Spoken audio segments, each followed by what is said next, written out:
Orang dulu beda sama orang sekarang. Kalau orang dulu mah ya Allah dapat rezeki berapa aja mah boleh, alhamdulillah. Istri sekarang banyak nuntut, gaji kemarin sekian kenapa sekarang sekian? Betul nggak? Kenapa begitu?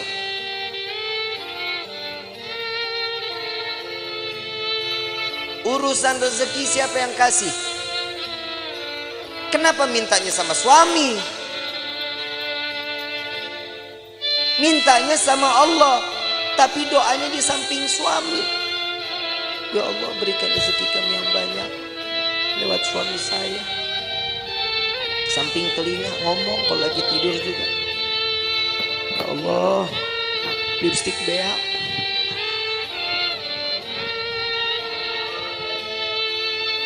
Itu suami pasti mimpinya nggak bagus. Rumah tangga itu dijalanin, bukan dipikirin. Betul nggak? Jalanin rumah tangga. Ya ada kerikil-kerikil rumah tangga, ya wajar. Kita jalan aja kadang suka ada yang bolong jalanan. Betul? Saat dimana kerikil itu ada, itu pembelajaran bagaimana caranya kerikil itu hilang. Ambil sapu, singkirin. Jangan ditimbun, bakal jadi gede. Orang lewat susah. Yang namanya rumah tangga itu jalanin. Jalanin semata karena apa? Karena Allah, cari ridho, selamat, imannya juga dipakai. Yang namanya manusia itu ditegur lewat perkataan Allah. Takwanya yang diingetin. Kenapa? Karena pernikahan itu wajib dijalani dengan ketakwaan, dengan ibadah kepada Allah. Suami istri kalau jalan ibadah sama-sama di hadapan Allah dengan mencari keridhaan Allah, selamat rumah tangga kita ibu bapak. Selamat. Ibu bikin kopi, ridho. Ya Allah, saya ingin bikinin kopi buat suami saya. Jangan dicampur sianida. Baik. Bikin karena ridho, kehidupannya apapun senyum. Tadi saya bilang, jangan takut saat nanti setelah pernikahan, rezeki kalau Allah lagi kurangin, terima aja. Ujiannya tuh di dalam hidup kita. Itu ujian pertama. Kadang ada pernah dengar nggak orang baru nikah 2 bulan 3 bulan cerai? Ada nggak? Ada. Kenapa? Karena tidak menerima hasil apa yang telah diberikan oleh Allah. Allah udah jamin di dalam Al-Quran, fa inna ma'al usri yusran, inna ma'al. Setiap kesulitan pasti ada kemudahan, ada jalan keluar. Gak mungkin setiap jalan keluar itu buntu, gak mungkin. Allah menetapkan satu ujian kepada setiap hamba, pasti hamba itu punya kekuatan. Allah nggak jahat kayak kita. Kadang kita nyuruh orang seenak-enaknya, itu orang nggak mampu juga kita harus wajibin. Tapi kalau Allah memerintahkan kita karena tahu Allah ini manusia ini mampu, ini orang tahu cara jalan keluarnya, Allah kasih jalan keluarnya. Wa wajadaka dhalam fahada. Allah kasih petunjuk di dalam kehidupan. Ini ayat buat siapa? Nabi SAW. Saat Nabi berjumpa dengan 2 arah, harus kemana? Ke kanan kah? Lurus kah? Ke kiri kah? Kemana? Tapi Allah kasih petunjuk jalan. Makanya di dalam rumah tangga petunjuk itu wajib kita cari. Bagaimana caranya? Tahajud jangan ditinggalin, sholat duha jangan ditinggalin, sholat taubat, hajat, minta sama Allah. Kenapa? Saat seorang istri sujud, saat seorang suami sujud, ini akan mendapatkan pandangan kasih sayang oleh Allah. Insya keluarganya pasti sakinah, aman, tenang. Yang kedua, mawaddah. Mau apapun kendala di dalam rumah tangga tetap ngegemesin. Tahu ngegemesin? Bercanda tuh di dalam rumah tangga. Suami istri jangan tegang-tegang. Cuman nanya gaji berapa sekarang? Lu berapa? Gue sekian. Kan gua. Dan saling. Bercanda bagaimana? sekiranya yang dilihat istri suka, suami suka. Ada kisah ini, Sayyidina Ali karamallahu wajhah, menantu Rasulullah sallallahu alaihi wasallam, pernah ada konflik saat Siti Fatimah berbicara. Saat Siti Fatimah berbicara itu, Sayyidina Ali ngerasa tersinggung, wajahnya berubah, gak seneng, tapi gak berani untuk ngucapin. Sayyidina Ali, kenapa? Karena memandang, ya Allah, ini anaknya Nabi, saya marah, saya takut dosa. Enggak dibicarain, tapi masang wajah berubah. Siti Fatimah sadar, salah ucapan saya, minta maaf. Langsung minta maaf sama suami. Gak dijawab, keliling sambil nari-nari. Sambil nari-nari. Begitu selesai nari-nari, bikin lucuan, sampai Sayyidina Ali tertawa, senyum. Maka disitulah Siti Fatimah datang kepada Rasulullah sallallahu alaihi wasallam. Ya Rasulullah, tadi nih saya ngerasa ada salah bicara sama suami saya. Langsung mukanya berubah, Nabi ikut berubah. Belum selesai bicaranya Siti Fatimah, Nabi juga berubah. Kenapa? Hei, engkau tidak akan mendapatkan keridhaan Allah, engkau akan dilaknat oleh Allah. Tak dulu, saya sudah berhasil membuatnya dia tersenyum. Apa yang kau lakukan? Saya menari-nari entah berapa puluh kali, saya keliling-keliling di depan wajah sampai keluar senyuman. Apa kata Nabi? Maka saat dia tersenyum, Allah buka pintu surga untukmu, maka Allah kembali ridha kepadamu. Pak, Bapak, besok kalau istri marah-marah, panggil topeng monyet, suruh main, suruh dia joget di depan kita. Jangan malu, Bu. Ibu punya salah, ngomong minta maaf. Nggak tahu salahnya di mana, tetap minta maaf. Bib, kalau yang salah suami, tegur baik-baik. Jangan didiemin sehari, 2 hari, 3 hari. Ini bahaya. Ini kadang di rumah tangga suka begitu tuh. Kadang kalau lagi ribut rumah tangga main diem-dieman. Saya lagi bingung, ada suami istri kalau ribut diem-dieman. Lu tinggal serumah, lu diem-dieman, lu kayak anak kos. Yang namanya masalah di dalam rumah tangga, obrolin. Jangan didiemin. Kenapa? Itu akan menjadi bom waktu. Setan gosok tuh hati kita. Setan masuk ke dalam pikiran nih. Kuping kita dibisikin terus. Jangan dikasih maaf. Jangan, gak usah perlu minta maaf. Jangan dimaafin. Itu pasti setan akan ikut campur. Kenapa? Setan gak bakal pernah terima ngelihat rumah tangga utuh karena cari ridha Allah. Setan gak bakal diam. Siti Hawa, Nabi Adam, romantisnya setengah mati. Romantisnya setengah mati. Laki-laki digoda karena siapa? Nabi Adam. Kita sampai hidup di dunia, Nabi Adam dirayu sama seorang istri yang bernama Siti Hawa. Coba ambil buahnya, tapi Allah bilang, apa kan nggak dimakan, dipegang aja. Dapat rayuan, Allah murka. Allah udah bilang jangan makan, jangan, gak deketin aja, jangan. Dipetik baru sampai di gigi, Allah murka, diturunin ke dalam dunia. Coba kalau Nabi Adam nggak makan, nggak ngedeketin, kita hidup di sorga semuanya. Tapi kadang manusia suka nuntut macam-macam sama Allah. Kalau lu mau nuntut, nuntutnya Nabi Adam. Gara-gara Nabi Adam makan buah khuldi, kita jadi ada di walahar. Aturan kan kita di sorga semuanya ada. Gak capek-capek kerja, capek-capek nulis CV, ngajuin, kadang diterima, kadang kagak. S1 cleaning service. Kadang begitu. Kalau kita hidup di sorga kan nikmat, tapi inilah bagaimana kita bisa kembali ke dalam surga. Ujian dalam hidup itu yang membuat kita kuat di dalam iman kehadapan Allah. Suami mah perintahnya bikin, cuman ngasih nafkah yang halal, memberikan satu kebaikan, jangan mencontohkan suatu keburukan. Itu tugas suami. Istri masak, sajiin makanan, betul. Ngurusin anak, rapihin rumah, betul. Nyuci, ngepel, nyapu, nyetrika. Banyak gak kerjaannya? Memang itu tugasnya. Terus fungsinya suami ringanin beban istrinya, itu suami. Ayo nih. Yang namanya suami kalau lagi istri nyuci, suami yang ngejemur. Emang nggak ada suami yang begitu di sini? Nggak ada. Tukar tambah, Bu.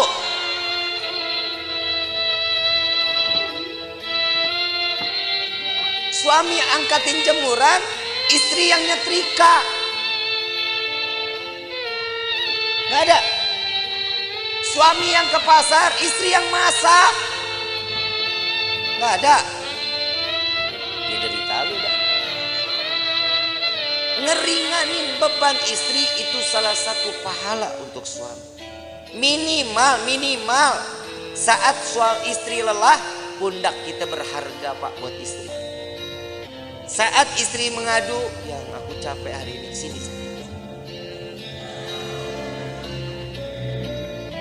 Gak ada yang begitu, gak ada. Berarti di dunia laki gue doang yang begitu tuh. Udah ngapa lu? Udah bini-bini gua. Ini fungsinya mawaddah, saling manja, gemesin. Tuh tingkah laku yang begitu aja ibu pada teriak. Kenapa? Gemes banget begitu. Yang ketiga, warahmah. Hibur kehidupannya dengan kasih sayang. Pegangan tangan, rahmat. Allah turunin kasih sayang, rontok dosa kecilnya. Pandangan-pandangan mata, cintanya makin tumbuh. Tapi Pak, jujur kita jadi suami banyak mendoain istri, istri belum tentu doain kita, Pak. Lah emang benar, Pak. Boleh dipercaya mau enggak, Bapak ntar tidur pandangan-pandangan mata. Yang namanya suami melihat istri, pasti di dalam hatinya, ya Allah, istri saya capek dari pagi sampai dini hari, belum ngurusin saya, belum apa-apa, ya Allah, kesian. Jadiin semuanya capeknya, lelahnya jadi nilai ibadah di hadapan-Mu, ya Allah. Itu suami doanya.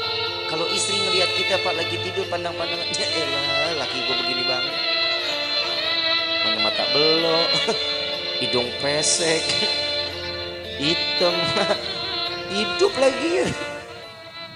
Tuh istri begitu. Tapi ingat, Pak, semua apa yang dilakukan oleh seorang istri contoh dari suaminya. Bapak mau lihat istri wangi, Bapak juga tampil wangi. Ya, jangan tiap hari pakainya 1000 bunga, 1000 bunga, 1000 bunga. Istri juga enak pakai yang kerenan gitu.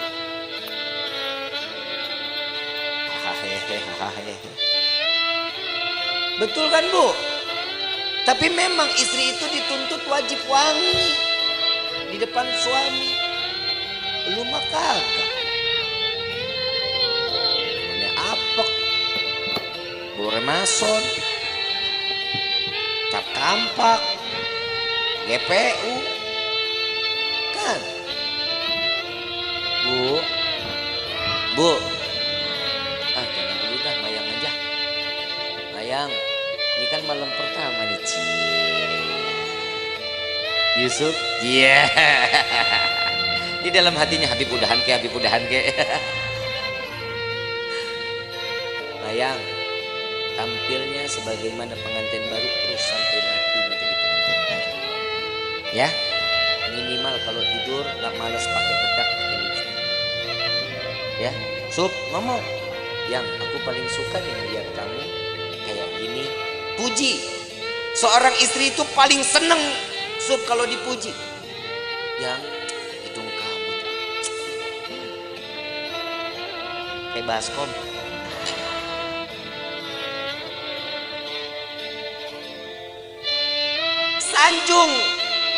Sanjung istri. Yang Nabi sering sanjung istri, disanjungkan sama Nabi kan. Disanjung Humairah yang pipinya kemerah-merahan. Bapak ngomong, jadi masalahnya orang hitam legem, mana merahnya. Ya minimal kan dipanggil manis, kan bisa. Sweetie, kan bisa. Jangan dipanggil Blacky. Jangan. Karena kasih sayang itu timbul juga dari panggilan. Jujur, Pak, maaf, Bapak kalau dipanggil Sia gahar nggak? Kesel nggak? Dibilang manehna, kesel nggak? Saya ini seorang kepala rumah tangga, hargain saya. Coba kalau suami dipanggil sayang, besok uang jajan nambah, Bu. Dan laki-laki juga sadar diri, wajib ngasih tahu sama istri. Lihat Rasulullah nyanjung Siti Fatimah, Siti Aisyah saat lagi sholat. Siti Aisyah, Rasulullah lewat, ya Allah, terima amal ibadah Aisyah. Ya Allah, ampuni dosa Aisyah. Ya Allah, masukkan Aisyah ke dalam surga.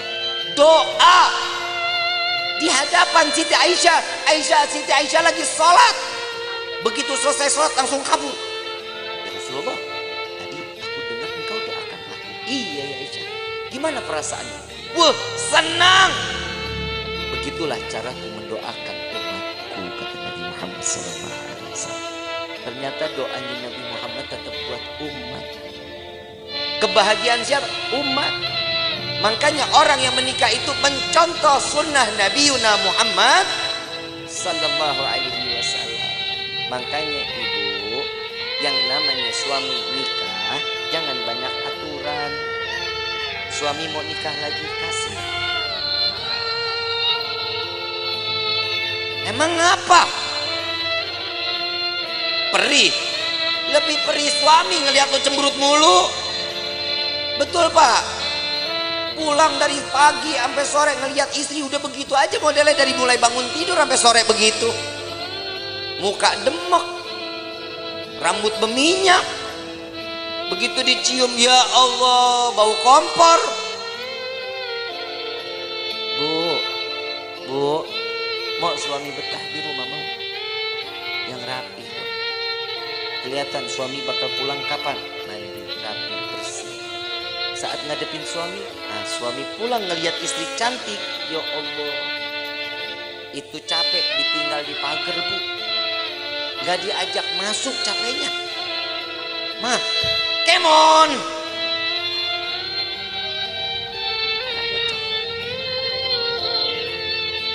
Kalau ini sudah di rahmahnya ini kita jalanin, inilah yang namanya baiti jannati, rumahku surga.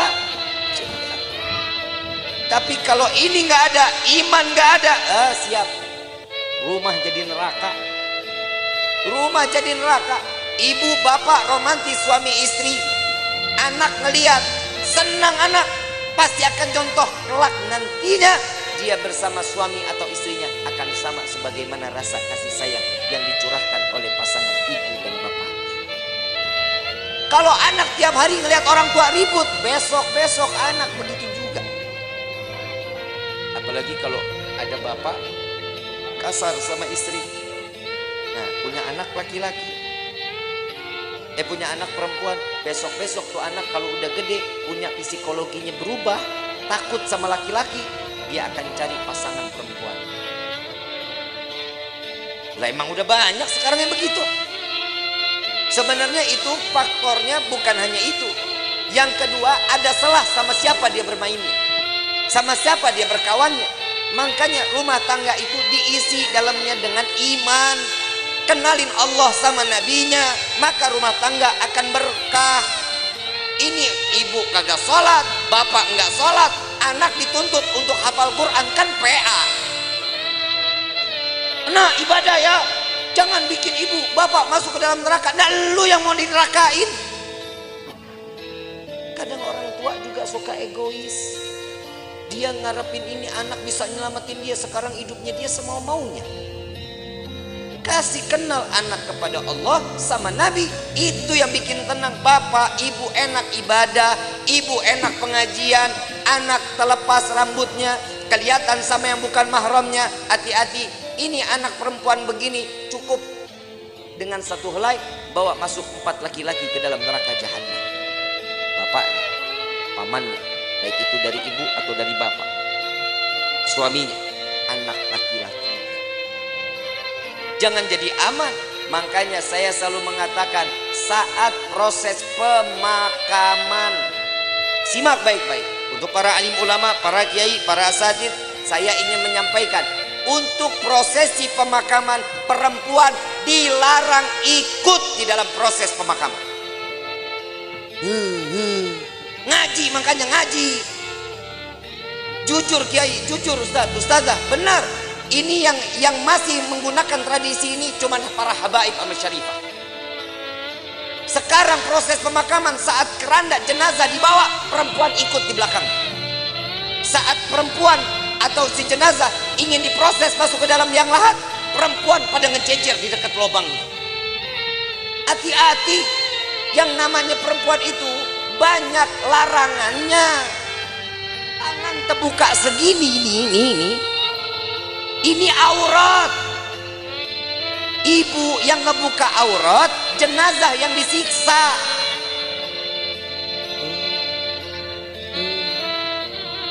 Ini tolong Pak diumumin. Pak Kepala Desa boleh bikin surat untuk setiap masjid sama musola. Perempuan dilarang ikut. Bib, ini ibu saya, bodoh amat. Habib, ini bapak saya, kumaha aing bae. Gak boleh. Jangan. Kenapa? Ini akan menjadi satu siksaan. Selesai proses pemakaman, laki-laki keluar, perempuan mau silahkan mau ziarah, nggak dilarang. Tapi saat prosesnya jangan. Kenapa? Bikin repot. Belum nangis kayak orang gila. Bapak, ibu. Kalau suami yang meninggal nggak begitu nangisnya.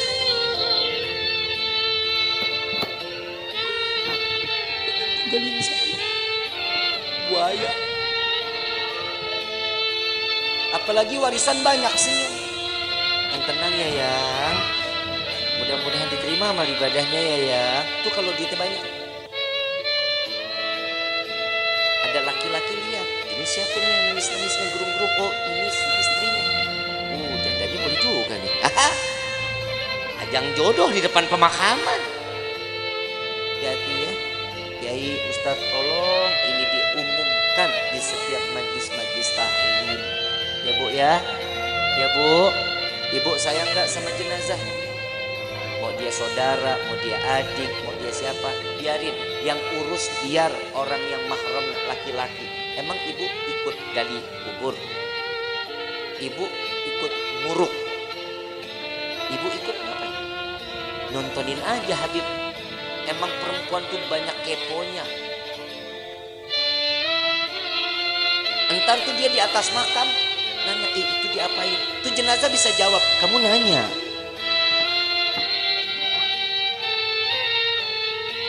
Bahaya. Ya jangan ya. Jangan ya Bu ya. Mulai sekarang nggak boleh ikut lagi. Insya Allah. Nanti kalau suatu saat, mudah-mudahan kita semua dikasih umur panjang, sehat afiah untuk ibadah kepada Allah. Amin ya Rabbal. Allahumma, entah keluarga kita yang meninggal biarin aja, biarin sampai selesai. Mau ikut ke pemakaman boleh, tapi nunggu selesai proses, laki-laki keluar, perempuan baru masuk. Ya, ikut situ. Mau tebar bunga silahkan, ya, mau naruh air mawar silahkan, nggak apa-apa. Tapi saat proses perempuan jangan ada yang ikut. Kenapa?